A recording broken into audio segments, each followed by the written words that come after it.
Siapa sih yang nggak tahu jasanya Pak Prabowo dalam konteks pertahanan selama ini buat bangsa dan negara kita? Apalagi kontribusi beliau di Kemenhan sungguh luar biasa. Saya mau tanya yang mana? Ini yang ada polemik terus. Pertama, masuk pertama kali ke DPR, ngomong visi misi, wartawan nggak boleh liput. Setelah itu minta anggaran 1.700 triliun. Setelah itu ada PT TMI, ada PT Agrinas. Setelah itu kasus Miris 2000 yang kita laporin ke KPK. Apa kemudian prestasinya? Kalau prestasinya itu dianggap misalnya bisa bikin jagung jadi singkong, wah itu baru mungkin. Sepertinya Pak Hussein, ya orang-orang seperti ini tidak jera-jera dihukum oleh rakyat. Rakyat melakukan perlawanan terhadap narasi bohong yang Anda berikan ya di kotak suara. Ya, saya nggak mau capek-capek lah ya. Ngapain kita debat kusir mana yang prestasi? Faktanya rakyat mengapresiasi kinerja Pak Prabowo. Apakah Mas Hussein akan mengatakan, oh rakyat nggak cerdas, sayalah yang cerdas? Ya silakan, orang-orang seperti Anda ini ya yang akan berhadapan dengan rakyat. Nggak ada masalah juga, ini bagian dari demokrasi. Demokrasi juga mengakomodir hal-hal yang busuk juga diakomodir oleh demokrasi. Itu diperbolehkan untuk hidup pikiran-pikiran busuk seperti Anda. Gitu. Ini ngeri banget Bang Habib dari tadi ngomong-ngomong.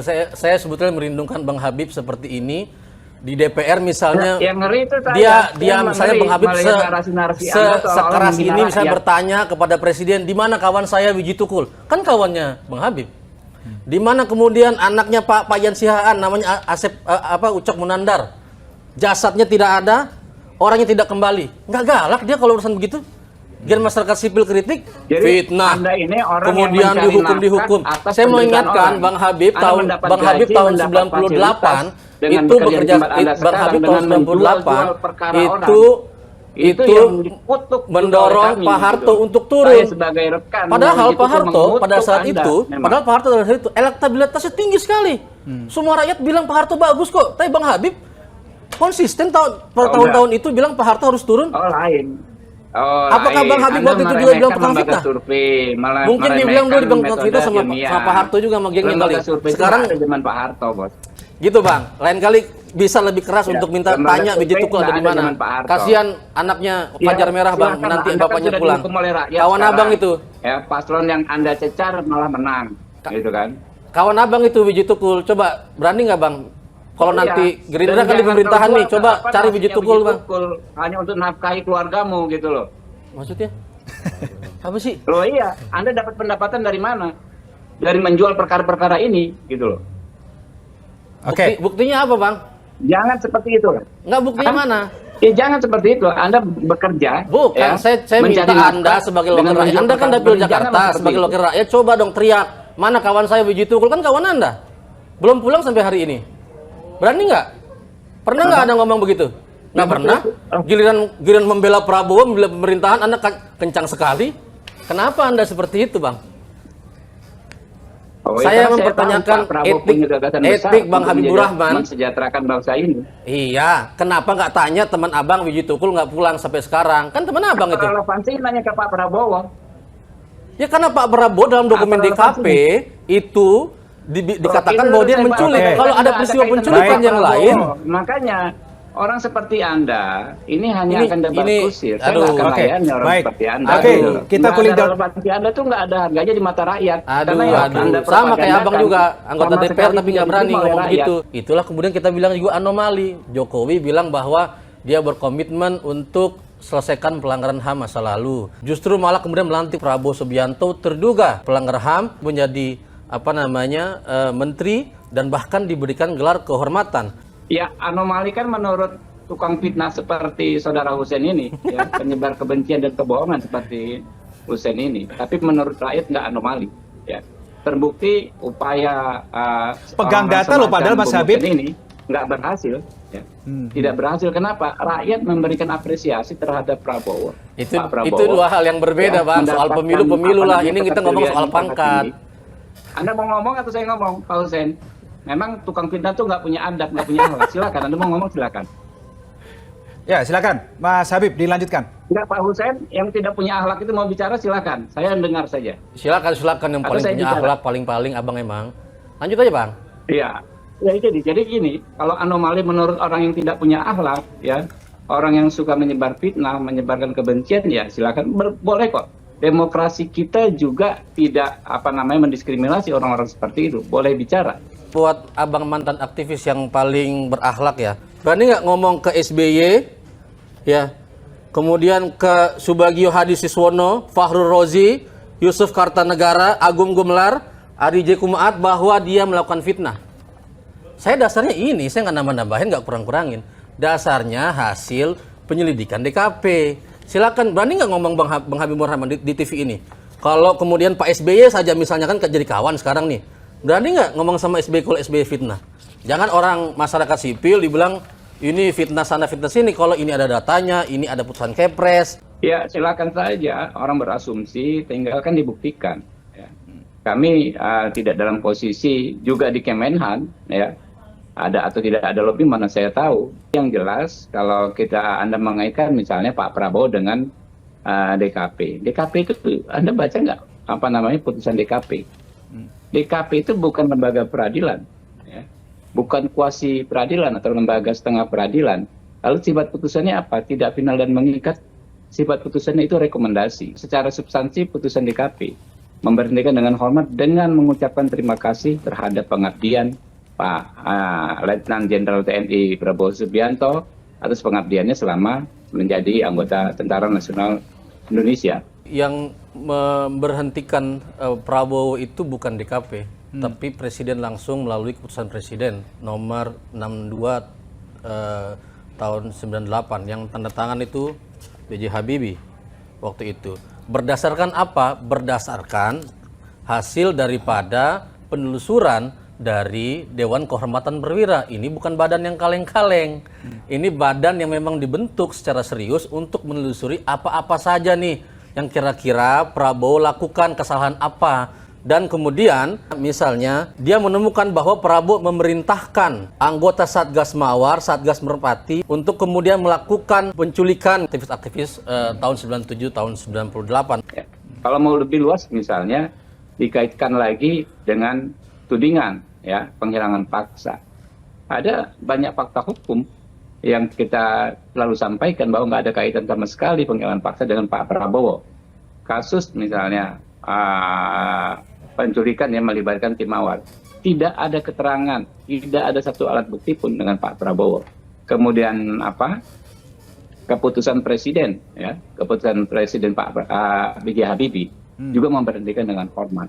Yang terakhir adalah Komnas HAM tidak bisa melengkapi bukti sebagaimana disyaratkan di Undang-Undang Pengadilan HAM, ya, pasal 20, yang jangka waktunya itu kalau nggak salah 3 bulan. Ini sudah belasan tahun, 16 tahun lebih. Nah, sehingga nggak ada kaitan memang, ya, secara substansi maupun secara formil Pak Prabowo dengan tudingan atau fitnah terkait penculikan. Soal Komnas HAM, apakah Komnas HAM itu sampai mana langkahnya? Sebetulnya Komnas HAM, ini saya ada beritanya tahun 2005, Komnas HAM itu sudah panggil resmi Prabowo. Mangkir tapi. Kalau dia mau bersihkan namanya datang aja. Tapi dia dan Safri Samsudin nggak mau datang ke Komnas HAM. Terus bagaimana kemudian mau bereskan ini?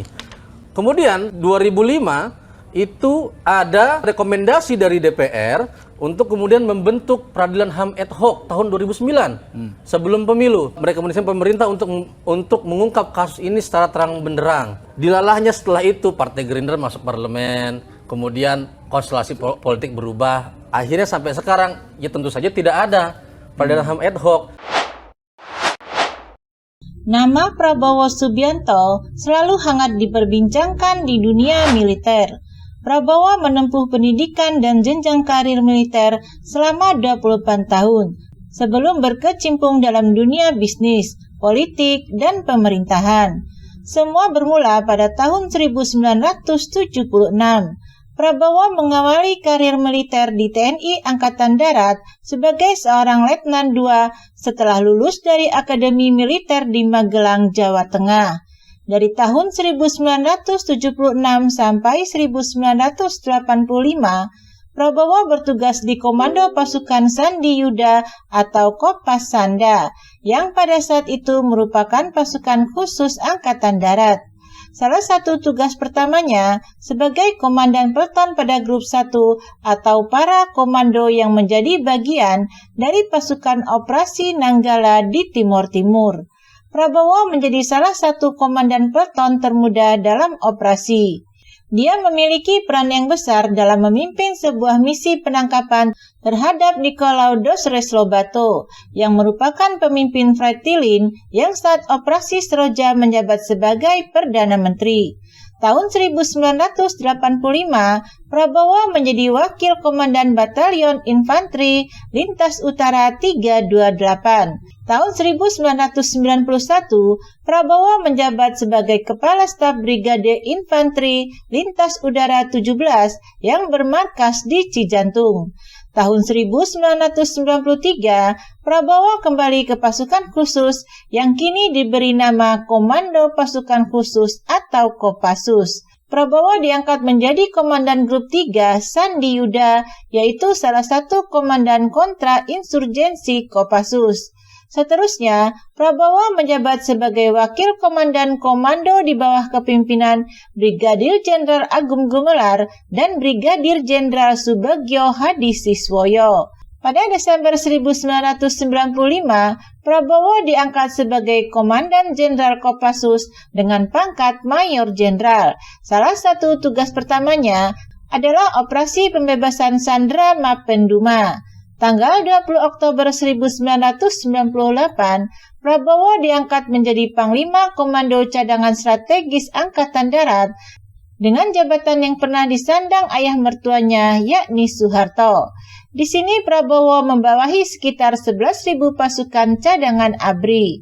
Pada tahun itu, nama Prabowo santer diperbincangkan karena diduga terlibat kasus pelanggaran hak asasi manusia atau HAM dan penculikan aktivis. Pada tanggal 14 Juli 1998, Panglima ABRI Wiranto membentuk Dewan Kehormatan Perwira atau DKP yang diketuai oleh Jenderal Subagio Hadi Siswoyo bersama 6 orang letnan jenderal lainnya, yaitu Fahrul Razi atau Wakil Ketua, Jamarik Saniago atau Sekretaris, Ari J. Kumaat, Agung Gumelar, Susilo Bambang Yudhoyono, dan Yusuf Kartanegara. DKP memeriksa Prabowo dalam sejumlah butir tuduhan. Salah satunya adalah sengaja melakukan kesalahan dalam analisis tugas, melaksanakan dan mengendalikan operasi dalam rangka stabilitas nasional yang bukan menjadi kewenangannya, tetapi menjadi wewenang Pangap. Tidak melibatkan staf organik dalam prosedur staf, pengendalian dan pengawasan, dan sering keluar negeri tanpa izin dari Kasat atau Pangap. DKP memutuskan bahwa Prabowo bersalah dan melakukan tindak pidana ketidakpatuhan, pasal 103 KUHP Militer, memerintahkan perampasan kemerdekaan orang lain, pasal 55 ayat 1 kedua KUHP Militer, dan pasal 333 KUHP, dan penculikan pasal 55 ayat 1 kedua dan pasal 328 KUHP. Pemberhentian Prabowo dari dinas militer menjadi kontroversi. Politikus Gerindra Fadlizon membantah bahwa Prabowo dipecat, melainkan diberhentikan dengan hormat. Prabowo pun telah berhenti dari militer dengan pangkat bintang 3 atau letnan jenderal.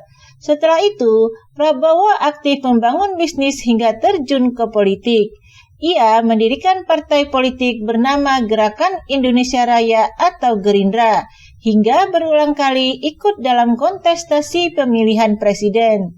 Saat ini, Prabowo menjabat Menteri Pertahanan di Kabinet Indonesia Maju pemerintahan Jokowi. Dia juga berstatus calon presiden nomor urut 2 pada Pilpres 2024. Prabowo maju sebagai capres dengan menggandeng wali kota Solo yang juga putra sulung Presiden Joko Widodo atau Jokowi, Gibran Raka Buming Raka. Pasangan ini memimpin dengan angka tertinggi berdasarkan realcon KPU sementara. Di tahun ini, Presiden Jokowi memberikan kenaikan pangkat kehormatan kepada Prabowo. Kini ia menyandang bintang 4 atau pangkat jenderal kehormatan atau HOR Purnawirawan. Pertimbangannya, tahun 2022, Prabowo sudah menerima bintang Yuda Dharma Utama atas jasa-jasanya di bidang pertahanan yang memberikan kontribusi luar biasa bagi kemajuan TNI dan kemajuan negara. Pemberian anugerah tersebut ini telah melalui verifikasi dari Dewan Gelar Tanda Jasa dan Tanda Kehormatan, ucap Jokowi. Kemudian, implikasi dari penerimaan anugerah bintang ini sesuai dengan Undang-Undang Nomor 20 Tahun 2009 tentang penganugerahan gelar dan tanda kehormatan. Selain itu, Panglima TNI mengusulkan agar Prabowo diberikan pengangkatan dan kenaikan pangkat secara istimewa. Jadi semuanya memang berangkat dari bawah. Berdasarkan usulan Panglima TNI, saya menyetujui untuk memberikan kenaikan pangkat secara istimewa berupa Jenderal TNI Kehormatan, jelas Jokowi. Pemberian pangkat Jenderal Kehormatan atau HOR Purnawirawan kepada Prabowo menuai polemik. Salah satunya dari koalisi masyarakat sipil yang terdiri atas 20 organisasi kemasyarakatan atau ormas dan lembaga. Mereka mengecam dan menolak kenaikan pangkat kepada Menteri Pertahanan itu. Hal ini tidak hanya tidak tepat, tetapi juga melukai perasaan korban dan mengkhianati reformasi 1998. Pemberian gelar Jenderal Kehormatan kepada Prabowo Subianto merupakan langkah keliru, tulis siaran pers Koalisi Masyarakat Sipil yang diterima wartawan. Gelar ini tidak pantas diberikan mengingat yang bersangkutan memiliki rekam jejak buruk dalam karir militer, khususnya berkaitan dengan keterlibatannya dalam pelanggaran berat HAM masa lalu, sambungnya. Koalisi Masyarakat Sipil menilai pemberian pangkat kehormatan Prabowo merupakan langkah politik transaksi elektoral dari Jokowi yang menganulir keterlibatannya dalam pelanggaran berat HAM masa lalu. Perlu diingat bahwa berdasarkan keputusan Dewan Kehormatan Perwira nomor Kep/03-03-3/Romawi 8/1998/DKP, Prabowo Subianto telah ditetapkan bersalah dan terbukti melakukan beberapa penyimpangan dan kesalahan, termasuk melakukan penculikan terhadap beberapa aktivis pro-demokrasi pada tahun 1998, jelas Koalisi Masyarakat Sipil. Berdasarkan surat keputusan itu, kemudian dijatuhkan hukuman berupa diberhentikan dari Dinas Keprajuritan. Pemberian pangkat kehormatan terhadap seseorang yang telah dipecat secara tidak hormat oleh TNI sejatinya telah mencederai nilai-nilai profesionalisme dan patriotisme dalam tubuh TNI. Selain itu, apresiasi berupa pemberian kenaikan pangkat kehormatan ini pun justru bertentangan dengan janji Presiden Joko Widodo dalam nawacitanya untuk menuntaskan berbagai kasus pelanggaran berat HAM di Indonesia sejak kampanye pemilu di tahun 2014 lalu. Terlebih pada 11 Januari 2023, Presiden Joko Widodo telah memberikan pidato pengakuan dan penyesalan atas 12 kasus pelanggaran HAM berat, salah satunya kasus penculikan dan penghilangan paksa yang telah ditetapkan oleh Komnas HAM sebagai pelanggaran HAM berat sejak tahun 2006, tulis Koalisi Masyarakat Sipil. Dengan demikian, hal ini haruslah beriringan dengan konsistensi, komitmen, dan langkah nyata dari pemerintah untuk mengusut tuntas kasus ini dan mengadili para pelaku alih-alih melindungi mereka dengan tembok impunitas dan memberikan kedudukan istimewa dalam tatanan pemerintahan negara ini.